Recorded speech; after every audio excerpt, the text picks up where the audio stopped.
వాళ్ళు చేసామని చెప్తారా? ఉమ్, ఇప్పుడు వైన్ షాప్కి 30% డబ్బులని ఈనాడు జ్యోతే కదా రాసింది. అది కుంభకోణం అవుతుందా? డబ్బులే వీళ్ళ లేకుండా హయాంలో. అదే అనేది డబ్బులే లేకుండా వైన్ షాప్ సిండికేట్లు. నడిస్తే కుంభకోణం అవుతుందా? నా తెలియక అడుగుతాను.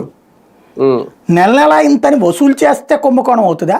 వసూలు చేయడానికి వీలు లేకుండా ప్రభుత్వమే నడిపితే కుంభకోణం అవుతుందా?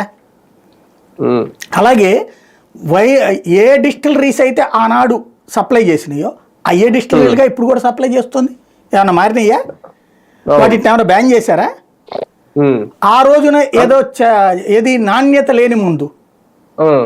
మరి ఇప్పుడు ఆ కంపెనీల నుంచి నెట్ట తీసుకుంటున్నాం.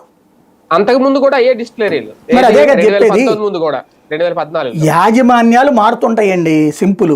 అంతే. వైసీపీ వాడు వచ్చినప్పుడు వాళ్ళ మనుషులు వస్తారు, తెలుగుదేశం వాళ్ళు వచ్చినప్పుడు ఏడ మనుషులు వస్తారు. సింపుల్ లాజిక్ అది. అంత మించి ఏం లేదు అక్కడ. ఇంకోటి ఏంటంటే అప్పట్లో జగన్ని తిట్టుకున్నది వైసీపీ వాళ్ళు ఆ విషయం మీద. ఎందుకని?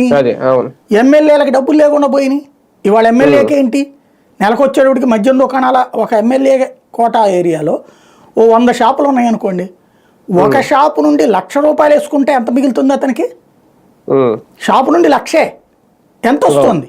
100 షాపుల నుంచి అంటే మిగులుతుంది కదా డబ్బులు. ఆ రోజున అది వచ్చినాయా? ఇసుక అప్పట్లో మొత్తం రాష్ట్ర ప్రభుత్వమే డబ్బులు.